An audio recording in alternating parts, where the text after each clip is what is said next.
Daily taste the daily. నిరుద్యోగుల హక్కుల కోసం దీక్ష చేస్తున్న అశోక్ సార్ ఆరోగ్యం క్షీణిస్తోంది. 5 రోజులుగా ఆమరణ నిరాహార దీక్ష చేస్తుండడంతో బీపీ, షుగర్, పల్స్ లెవెల్స్ పడిపోయాయి. దీంతో అశోక్ సార్ను వనశ్రీపురం ఏరియా ఆసుపత్రికి తరలించారు. కనీసం కుటుంబ సభ్యులను కూడా చూడనివ్వకపోవడంతో ఆందోళన వ్యక్తం చేస్తున్నారు. మరోవైపు నిరుద్యోగుల హక్కులు నెరవేరే వరకు దీక్ష కొనసాగిస్తానంటున్నారు అశోక్ సార్. ట్రీట్మెంట్కు కూడా నిరాకరిస్తుండడంతో అశోక్ సార్ పరిస్థితి మరింత దిగజారుతోంది. ఇక అశోక్ సార్ ఆరోగ్య పరిస్థితికి సంబంధించి మరింత సమాచారం మా కరెస్పాండెంట్ శివ అందిస్తారు.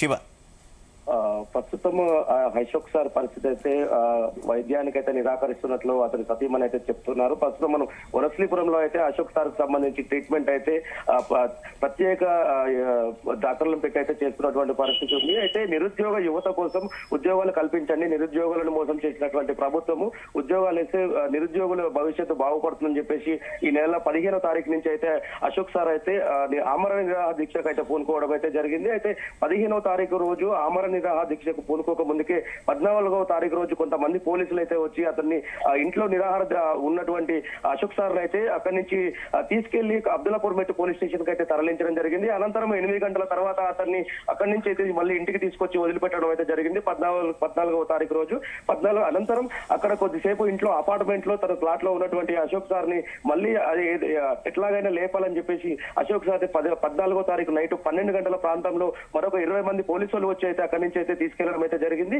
అక్కడి నుంచి తీసుకెళ్లిన అనంతరం మార్నింగ్ సమయంలో వదిలిపెట్టడంతో గత కొద్ది రోజుల క్రితము అశోక్ సార్ ఏదైతే తన ఉంటున్నటువంటి సొంత ప్లాట్ లో ఆమె నిరాహార దీక్షకు చేయడంతో అయితే అక్కడ ఉన్నటువంటి ప్లాట్లకు తీవ్ర ఇబ్బంది కలిగించిందని చెప్పేసి ఉన్న ఉద్దేశంతో ఏదైతే ఇన్స్టిట్యూట్ ఉందో దిల్షునగర్ లో ఉన్నటువంటి ఇన్స్టిట్యూట్ లోనే అమర నిరాహార దీక్ష కూర్చోవడం చెప్పేసి అమర నిరాహార దీక్ష అయితే పూనుకోవడం జరిగింది. అయితే అప్పటికి పోలీసులు అతని దీక్షకు భగ్నం కలిగించాలని చెప్పేసి అయితే గత 2 రోజుల క్రితం నుంచి అయితే పోలీసులు అయితే తీవ్ర ఇబ్బందులకు గురి చేయడము, అక్కడి నుంచి తీసుకొచ్చి అతను ఉంటున్న ప్రాంతంలో దాదాపుగా అయితే అటు గాంధీ ఆసుపత్రికి కానీ లేదా ఉస్మానియా ఆసుపత్రికి తరలించాల్సి ఉండగా ఇక్కడ వనశ్రీపురంలోని చిన్న ఏరియా ఆసుపత్రికి అయితే తీసుకొచ్చి ట్రీట్మెంట్ అయితే అందించడానికి అయితే పోలీసులు అయితే ఇక్కడికైతే తీసుకొచ్చి అడ్మిట్ చేయడం అయితే జరిగింది.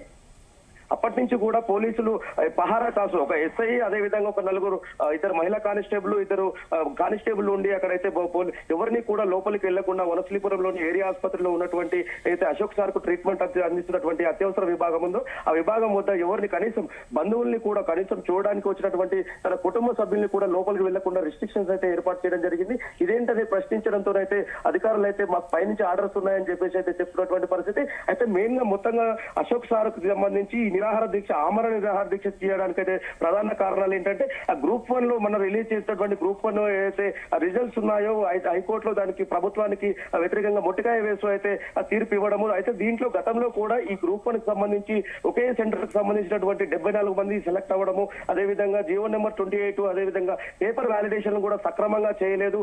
ప్రభుత్వము చిన్న సమయంలో అయితే 2 లక్షల ఉద్యోగాలు ఇస్తామని చెప్పేసి యువత నుంచి ఓట్లు వేయించుకొని ఇప్పుడు ప్రస్తుతం కనీసము ఒక డిఎస్సి పేరుతో నామమాత్రంగా కొన్ని ఏదైతే పోస్టులు వేయడం జరిగిందో వాళ్ళకు కూడా ఇప్పటికి కూడా వాళ్ళకి పోస్టింగ్లు కూడా ఇవ్వలేదు. కొంతమందికి ఏదైతే డిఎస్సిలో ఉత్తీర్ణత సాధించినటువంటి వారికి ఖాళీ వాళ్ళకి సర్టిఫికెట్స్ మాత్రమే ప్రదానం చేయడం జరిగింది ప్రభుత్వం నుంచి. ఇప్పటి వరకు కూడా పోస్టింగ్ ఇవ్వాలని చెప్పేసి అదేవిధంగా ఇప్పుడు ప్రస్తుతం ఏదైతే ప్రభుత్వ శాఖల్లో ఉన్నటువంటి పోలీస్ డిపార్ట్మెంట్ కి సంబంధించిన కానిస్టేబుల్లే కావచ్చు, ఎస్ఐలు కావచ్చు, అదేవిధంగా టీచర్స్ కు సంబంధించిన పోస్టులు కావచ్చు, అదేవిధంగా ఇతర రెవెన్యూ సంబంధించి ఇతర ఏదైతే ప్రభుత్వానికి అనుసంధానంగా ఉన్నటువంటి ప్రభుత్వ శాఖలలో ఉన్నటువంటి పోస్టులు ఒక్కొక్క దాంట్లో దాదాపుగా 500 చొప్పున పోస్టులు వేసినా కూడా నిరుద్యోగులకు అనేది ఉద్యోగ కల్పించిన వాళ్ళు అవుతారు, నిరుద్యోగుల్ని కాపాడిన వాళ్ళు అవుతున్నారు అని చెప్పేసి చెప్తున్నటువంటి పరిస్థితి. ఈ అన్నిటిని దృష్టిలో పెట్టుకొని డిఎస్పీ అదేవిధంగా పోలీస్ డిపార్ట్మెంట్ అదేవిధంగా రెవెన్యూ సంబంధించినటువంటి మున్సిపల్ శాఖకు సంబంధించిన అన్ని రకాల గ్రూప్ 1, 2, 3, 4 కు సంబంధించినటువంటి పోస్టులను వెంటనే భర్తీ చేయాలి. ప్రత్యేకంగా ఫస్ట్ మొదట్లో 50,000 పోస్టులు కేటాయించి ప్రభుత్వం ఏదైతే నిరుద్యోగులకు అయితే ఉద్యోగ అవకాశాలు కల్పిస్తే నిరుద్యోగులు హైదరాబాద్ లో కూడా బతకాలంటే కూడా బతకలేని పరిస్థితి. 29-30 సంవత్సరాలు వచ్చినప్పటికీ ఇప్పటికీ కూడా లైబ్రరీలో కూర్చొని చదువుతూ ప్రిపేర్ అవుతున్న వారు ఏదైతే ఈ నిరుద్యోగులు ఉన్నారో వాళ్ళకు ఒక న్యాయం చేయాలన్న ఉద్దేశంతో తను ఆమరణ నిరాహార దీక్షకు పూనినట్లుగా అయితే అశోక్ సార్ చెప్తున్నటువంటి పరిస్థితి. అయితే అశోక్ సార్ ఏదైతే వైద్యం అందిస్తున్నారో ఫ్లూయిడ్స్ ఎక్కిస్తున్నారు.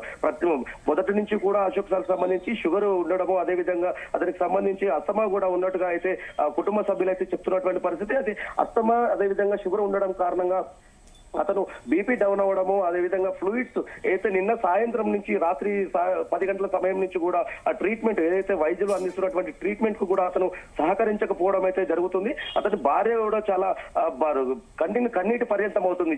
తాను చెప్పినా కూడా వినట్లేదు, చనిపోయినా కూడా నిరుద్యోగుల కోసమే చనిపోతానని చెప్పేసి మొండి పట్టుదలతో అయితే కూర్చున్నాడు. కనీసం ట్రీట్మెంట్ ఏదైతే వైద్యులు అందిస్తున్నటువంటి ట్రీట్మెంట్ కూడా అతను సహకరించట్లేదు. చేయికి పెట్టినటువంటి ఏదైతే జిడిల్స్ ఉన్నది కూడా అవి కూడా తీసేయడం జరిగింది.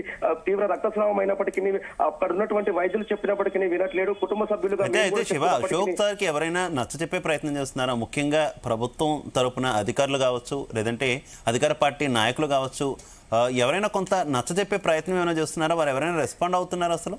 ఇప్పటికి ప్రస్తుతము అశోక్ సార్ వచ్చి ఒక 2 డేస్ నుంచి ఇక్కడ వనస్లీపురం ఏరియా హాస్పిటల్లో చికిత్స తీసుకుంటున్నప్పటికీ ఇప్పటికీ ఎలాంటి అధికార పార్టీకి సంబంధించినటువంటి నాయకులు కానీ కార్యకర్తలు కానీ దానికి సంబంధించిన అధికారులు కూడా ఇప్పటి వరకు కూడా ఎవరు కూడా ఇక్కడికి వచ్చి అతనితో సంప్రదించిన దాఖలాలు అయితే లేవు. అదేవిధంగా ఇక్కడ ఉన్నటువంటి ఏదైతే ప్రతిపక్ష నాయకులు ఉన్నారో టీఆర్ఎస్ బీఆర్ఎస్ కి సంబంధించిన నాయకులు మాత్రమే వచ్చి ఇక్కడ లోకల్ ఎమ్మెల్యే వచ్చి పరామర్శించిపోయి వెళ్ళిన దాఖలాలు ఉన్నాయి. కానీ కనీసము విద్యార్థులంటూ కూడా కుటుంబ సభ్యుల్ని, అధికార పార్టీకి సంబంధించిన నాయకులు లేరు, కనీసం కుటుంబ సభ్యులు కూడా అతనికి ఉన్నటువంటి పరిస్థితి, ఆరోగ్య పరిస్థితి పైన కొంచెం నిర్ణయం తీసుకోండి, ఆరోగ్యాన్ని చూసుకోండి, మేము కూడా మా ఇంటి పెద్దకి ఇబ్బంది కలుగుతుంటే మేము ఎలా తట్టుకోగలుగుతామని చెప్పేసి అతని భార్య కూడా ట్రీట్మెంట్ తీసుకోమని చెప్పినా కూడా అతను ససేమిరాని ట్రీట్మెంట్ తీసుకోను. అది ఏదైతే ప్రభుత్వం అయితే నిరుద్యోగులని మోసం చేసిందో 2 లక్షల ఉద్యోగాలు ఇస్తని చెప్పేసి ప్రజాపాలన పేరుతోని ప్రభుత్వము ఏదైతే చేసి ప్రజలను నిర్బంధ పాలన చేసి నిర్బంధించి అదేవిధంగా ఇట్లా కనీసం న్యాయం చేయకుండా ఇబ్బందులు కలిగిస్తుందో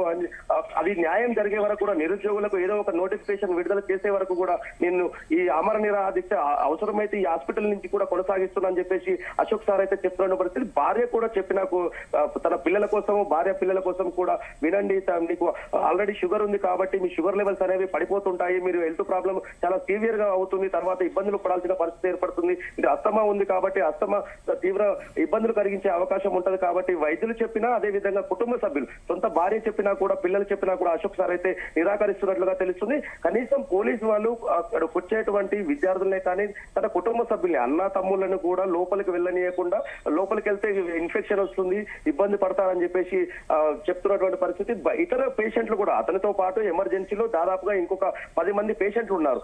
వాళ్ళకి సంబంధించిన బంధువుల్ని అందరినీ అలో చేసినప్పుడు కేవలం అశోక్ సార్ కు మాత్రమే ఈ నిబంధన ఏంటి, ఈ నిర్బంధం ఏంటి, ఎవరిని కూడా లోపల వాళ్ళ ఇతర పేషెంట్లకు సంబంధించినటువంటి ఎవరైతే రిలేషన్స్ ఉన్నారో వాళ్ళందరూ లోపలికి వచ్చి అందరితో ట్రీట్మెంట్ విషయంలో, అదే విధంగా ఫుడ్ విషయంలో అన్నిట్లలో చూసుకుంటున్నప్పుడు సొంత భార్యనైనా కూడా మా భర్త దగ్గరికి, అశోక్ సార్ దగ్గరికి నన్ను కూడా ఒక్కోసారి రిస్ట్రిక్ట్ చేసి లోపలికి కూడా వెళ్ళలేనటువంటి పరిస్థితి ఉంది. కనీసం మీడియా వాళ్ళు సొంత బంధువుల్ని పోనివ్వట్లేరు, మీడియా వాళ్ళు అడిగినా కూడా మీడియా వాళ్ళకు కూడా రిస్ట్రిక్షన్స్ అని చెప్పేసి ఆ పోలీసు ఎక్కడ ఉన్నటువంటి సదరు ఎస్ఐ అదే విధంగా కానిస్టేబుల్ కూడా కనీసం అడగడానికి, మాట్లాడడానికి కూడా వెళ్ళనివ్వకుండా అడ్డుకున్నటువంటి పరిస్థితి ఉంది. ఏమైనా అడిగితే పైనుంచి మాకు ఆర్డర్స్ ఉన్నాయి, అసలు ఈ ఆర్డర్స్ ఎవరిస్తున్నారు, పైనుంచి అధికారులకు ఆర్డర్స్ ఏ నుంచి వస్తున్నాయి, రాజకీయ నాయకుల నుంచి వస్తున్నాయా, మంత్రుల నుంచి వస్తున్నాయా, ఇతర ఎక్కడి నుంచి వస్తున్నాయి, మా పైన ఇంత కక్ష కట్టి చేయడానికి ఏంటి, మేమేమైనా తప్పు చేస్తున్నామా? అదే విధంగా ఓన్లీ నిరుద్యోగుల కోసము, నిరుద్యోగ యువత భవిష్యత్తు కోసము మా సార్ ఇక్కడ ధర్నా చేసి ఆమర నిరాహార దీక్ష చేసి ప్రాణాల మీదకి తెచ్చుకున్నటువంటి పరిస్థితుల్లో మా పైన ఎందుకు ఇంత కక్ష కడుతున్నారని అతని భార్య అయితే ఆవేదన వ్యక్తం చేస్తున్నటువంటి పరిస్థితి ఉంది. Right, okay, thank you Shiva.